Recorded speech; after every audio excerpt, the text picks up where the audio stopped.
Baik, Assalamualaikum warahmatullahi wabarakatuh. Halo semuanya, selamat datang di video presentasi atau pembahasan materi tentang pengenalan teknik instrumentasi dan kontrol. Sebelumnya, perkenalkan nama saya Muhammad Rasyad Diputra dari Prodi Rekayasa Instrumentasi dan Automasi dengan NIM 125490070. Sini saya akan membahas tentang pengenalan teknik instrumentasi dan kontrol ya. Mana instrumentasi sendiri tuh banyak banget fungsinya gitu. Jadi langsung aja kita mulai. Pertama kita ada namanya revolusi industri 4.0. Nah, revolusi industri 4.0 itu saat ini kita berada ya. Tapi revolusi industri bukan hal yang langsung terjadi begitu saja, melainkan melalui beberapa fase penting. Yang pertama ada revolusi industri 1.0.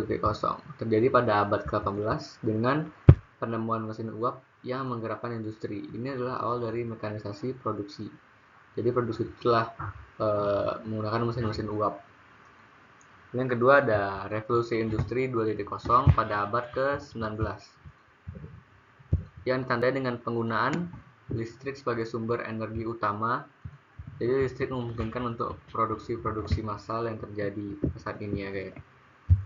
Lalu yang ketiga ada revolusi industri 3.0 pada abad ke-20, yaitu dimana munculnya komputer, internet, dan elektronik lainnya. Jadi proses produksi ini mulai digunakan oleh program komputer. Dan robotika juga mulai digunakan untuk tugas-tugas berulang di pabrik-pabrik atau perusahaan. Dan saat ini kita ada di revolusi industri 4.0 pada abad ke-21. Revolusi ini memungkinkan konvergensi antara dunia digital dan fisik teknologi seperti Internet of Things, IoT, Big Data, dan kecerdasan buatan atau AI yang menjadikan sistem produksi ini semakin cerdas, canggih, dan terhubung. Nah, lalu apa itu instrumentasi? Lalu apa hubungannya di semua ini? Jadi instrumentasi itu adalah bidang yang memiliki peran penting dalam proses produksi, terutama di industri yang menggunakan teknologi otomasi. Ini berkaitan erat dengan pengukuran dan pengendalian kontrol variabel proses produksi untuk menghasilkan kualitas produk yang terbaik. Untuk tujuan jelasnya itu untuk menghasilkan kualitas produk yang terbaik. Jika ada kesalahan dalam instrumentasi, maka itu akan mempengaruhi kepada perusahaan atau pabriknya dan akan mengalami kerugian besar. Jadi di instrumentasi ini benar-benar harus diukur dengan konsisten dan stabil agar tetap jelas gitu. Jika ada kesalahan itu bisa mengalami kerugian yang signifikan ke pabrik atau perusahaan. Selanjutnya ada peran krusial instrumentasi dan kontrol dalam industri modern. Teknik instrumentasi dan kontrol merupakan fondasi utama bagi operasional industri modern, menjamin kelancaran dan keamanan proses produksi. Nah, ada tiga yang harus kita highlight atau penting dalam peran krusial instrumentasi dan kontrol. Yang pertama ada menjamin stabilitas proses. Ini memastikan operasional berjalan stabil, efisien, dan optimal, sehingga mengurangi intervensi manual yang tidak perlu. Lalu yang kedua ada meningkatkan keselamatan operasional. Nah, di sini esensial dalam industri berisiko tinggi seperti minyak dan gas atau kimia. Teknik instrumentasi dan kontrol berperan vital dalam mencegah insidennya dan melindungi personel atau pekerja-pekerja dalam bidang ini. Lalu yang ketiga, mendorong otomasi dan produktivitas, yaitu mengurangi potensi kesalahan manusia, mempercepat siklus produksi, dan secara signifikan meningkatkan kapasitas output secara kualitas produk. Nah, lalu selanjutnya kita ada. Nah, ini adalah fungsi instrumentasi. Ini sebenarnya saya buat kurang banyak ya fungsi-fungsinya. Salah satunya itu sebagai alat pengukuran parameter proses seperti temperatur, flow, tekanan, level, pH, dan lainnya. Lalu yang kedua ada sebagai analisis hasil pengukuran, yaitu tuh kayak menganalisis data hasil pengukuran seperti rata-rata dan penyimpangan lainnya. Dan terakhir ada tool untuk melakukan analisis tren data yang digunakan sebagai dasar untuk melakukan pemeliharaan maintenance. Nah, kan mungkin karena saya buat kurang banyak ya untuk fungsi instrumentasi, saya akan menambahkan sedikit. Yang pertama tuh ada pemantauan real time salah satunya, lalu peningkatan efisiensi operasional. Instrumentasi memungkinkan pengumpulan data secara real time. Nah, yang tadi dari berbagai titik dalam proses produksi. Data ini dianalisis untuk mengidentifikasi area yang bisa dioptimalkan, agar juga untuk mengurangi pemborosan energi. Lalu ada peningkatan keselamatan kerja. Dengan memantau variabel-variabel krisis seperti tekanan, suhu, dan level, instrumentasi dapat mendeteksi kondisi yang tidak normal atau berpotensi bahaya.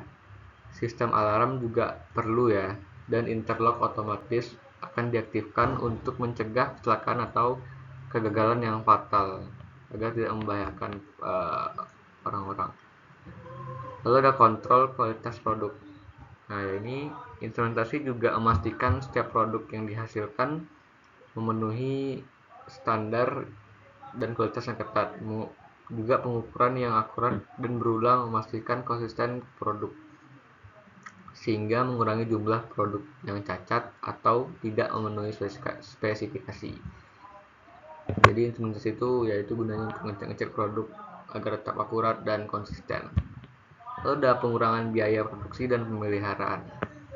Dengan adanya pemeliharaan prediktif, menggunakan data instrumentasi untuk memprediksi kapan suatu alat akan rusak. Jadi perusahaan itu dapat melakukan perbaikan sebelum terjadinya kerusakan total. Jadi supaya rusaknya nggak parah-parah kali lah, walaupun rusak tapi nggak parah. Ini juga sangat membantu untuk mengurangi biaya perbaikan darurat ya, dan nggak mahal-mahal banget. Lalu ada memungkinkan otomatisasi proses. Instrumentasi adalah fondasi dari semua sistem otomasi ya, yang mengendalikan variabel-variabel proses, robot, dan sistem otomatis lainnya.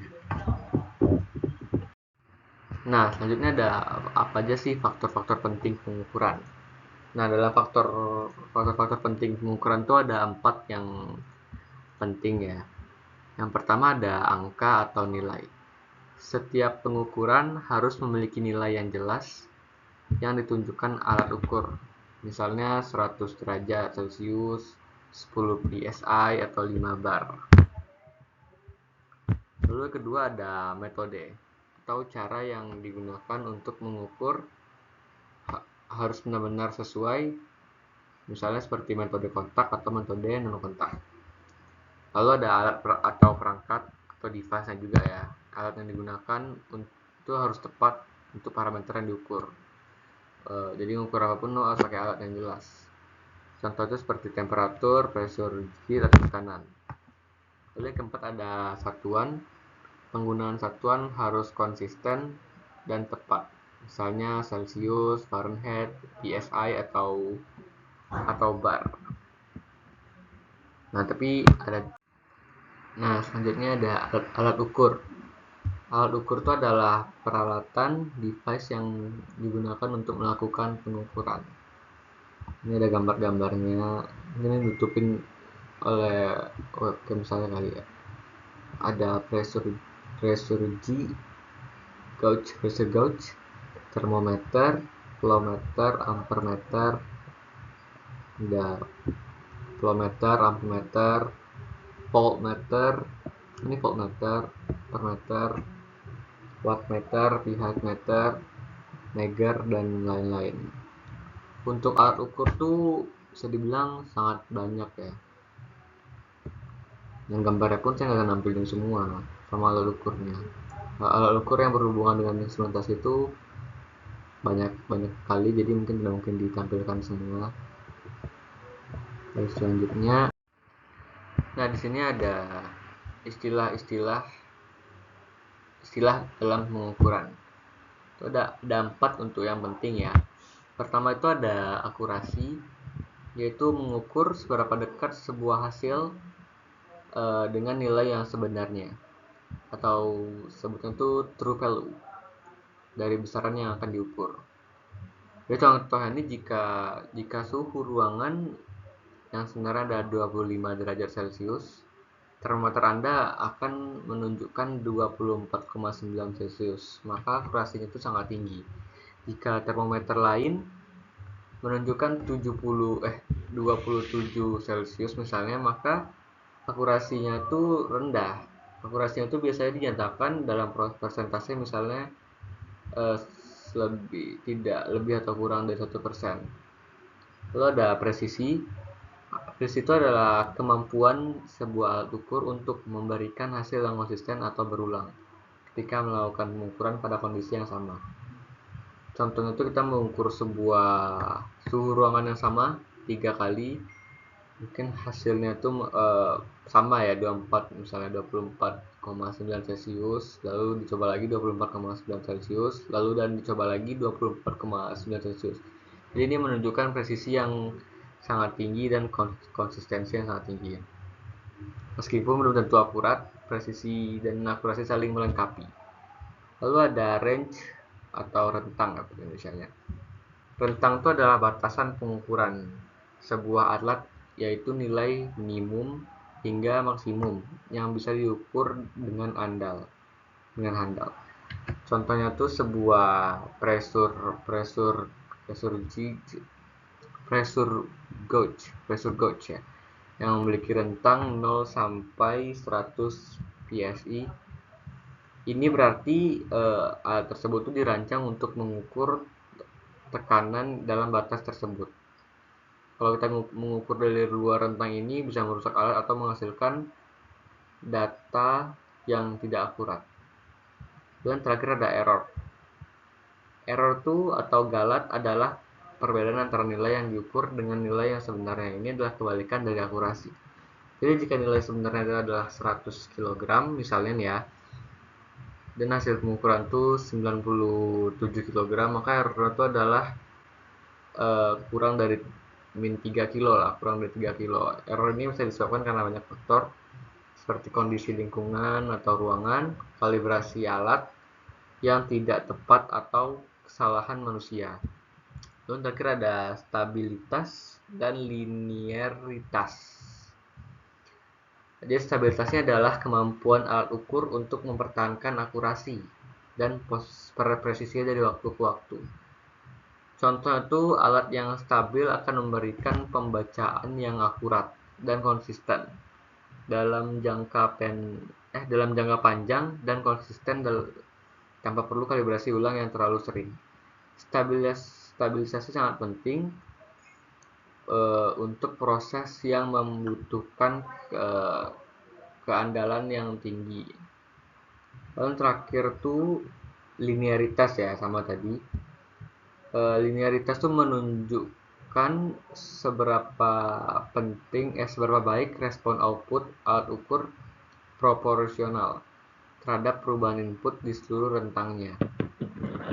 Contoh itu jika sebuah sensor suhu menghasilkan output 1 volt untuk setiap kenaikan 10 Celcius, pola ini terus berlanjut di bawah rentangnya, maka sensor tersebut memiliki linearitas yang baik dan kalibrasi yang terlihat seperti garis lurus atau konsisten lah. Nah, selanjutnya, di sini ada komponen utama sistem instrumentasi dan kontrol. Ini mungkin saya matiin cam ya biar kelihatan aja materinya. Di sini juga saya ada kesalahan dalam membuat PPT di sini. Saya juga baru sadar. Jadi komponen utama sistem instrumentasi dan kontrol itu untuk merancang dan memelihara sistem instrumentasi dan kontrol yang efektif, penting untuk memahami setiap elemen yang membentuknya. Pertama ada sensor dan transducer. Ini adalah indera dari sistem. Mereka itu mengukur fisik seperti suhu atau tekanan, lalu mengubahnya menjadi sinyal listrik yang bisa diolah oleh sistem. Jadi ya, ini inderanya. Lalu ada pengontrol atau bahasa Indonesia itu controller ya. Ini itu adalah otak dari semua sistem ini. Pengontrol itu gunanya itu untuk menganalisis data dari sensor dan membuat keputusan untuk menjaga proses tetap pada titik yang diinginkan. Jadi ini kayak emang kayak otaknya dari sistem itu. Jadi dia yang memutuskan dan menganalisis sensor-sensor dan data. Lalu ada aktuator. Ini adalah otot dari sistem. Aktuator itu fungsinya itu menerima perintah dari pengontrol atau controller untuk melakukan tindakan-tindakan fisik seperti membuka atau menutup kartunya. Lalu ada selain itu ada juga nama sistem tuh sistem SCARA dan PLC yang berfungsi sebagai pusat saraf dan pusat komando. Sistem ini itu memungkinkan kita untuk memantau, mengumpulkan data, dan mengendalikan proses dari jarak jauh secara otomatis. Nah, jadi sangat penting untuk memahami semua elemen ini ya, agar bisa merancang dan memelihara sistem efektif. Jadi kayak kita yang mempunyai indera, otak, otot, saraf-saraf ya, atau pusat saraf. Jadi ya agar semua elemen itu harus kita kuasai agar sistemnya efektif dan berjalan lancar juga. Selanjutnya ada perkembangan teknologi terkini dalam teknik instrumentasi. Dunia teknik instrumentasi dan kontrol terus berkembang pesat dengan mengadopsi teknologi mutakhir untuk menciptakan sistem yang semakin cerdas, efisien, dan adaptif. Nah, ini beberapa perkembangan terkini yang patut diperhatikan itu adalah yang pertama adalah Internet of Things Industry IoT.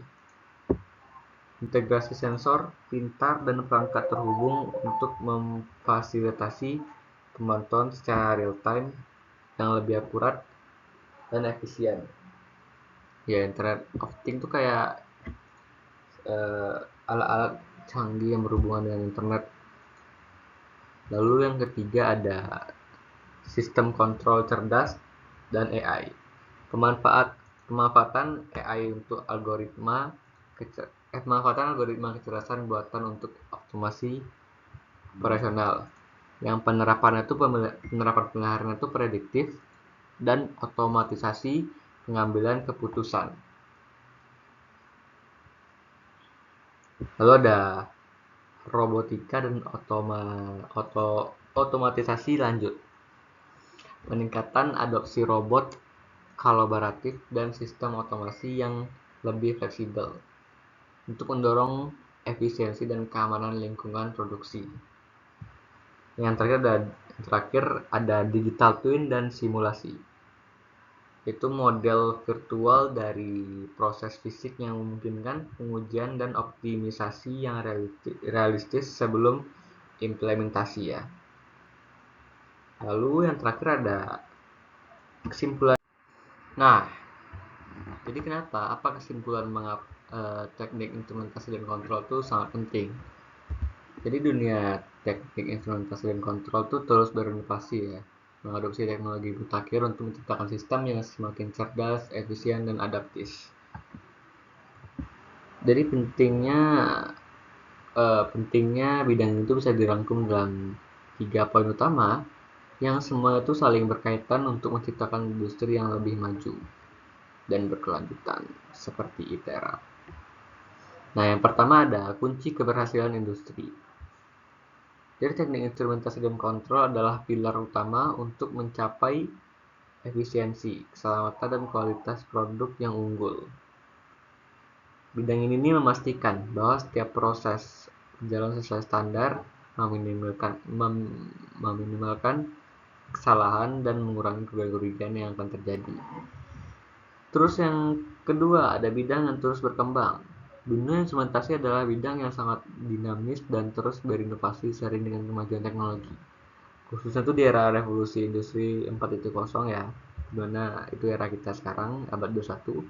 Hal ini membuat bidang yang menjanjikan dengan peluang karir yang luas dan beragam. keterampilan dalam instrumentasi akan selalu relevan dan biasanya kan selalu dibutuhkan ya. Lalu ketiga ada investasi dari masa depan. Berinvestasi pada sumber daya manusia dan teknologi instrumentasi bukan hanya tentang meningkatkan produksi saat ini, tetapi juga merupakan investasi strategis untuk masa depan dengan menerapkan teknologi-teknologi canggih seperti IoT, yaitu Internet of Things, dan AI ya, apalagi AI itu sedang merajalela banget sekarang. Dan juga otomasi. Perusahaan dapat membangun sistem yang lebih cerdas, adaptif, dan siap menghadapi tantangan di masa depan nanti. Secara keseluruhan sih, teknik instrumentasi itu adalah fondasi dari industri-industri yang modern ya. Ia memungkinkan proses produksi itu berjalan dengan lebih aman, efisien, dan menghasilkan produk yang jelas berkualitas tinggi ya. Sekaligus juga membuka jalan bagi inovasi industri ke depannya dengan pertumbuhan yang ya teknologi yang berkelanjutan lah intinya. Nah, jadi segitu dulu saya membahas tentang instrumentasi dan kontrol ya. Jadi saya sebagai salah satu mahasiswa Rekinsa, rekayasa instrumentasi, sangat senang mengikuti masuk ke prodi ini ya. Jadi terima kasih kepada teman-teman yang sudah menonton. Terima kasih kepada Pak Sabar. Jadi saya ngomong gini supaya durasinya agak panjang aja jujur.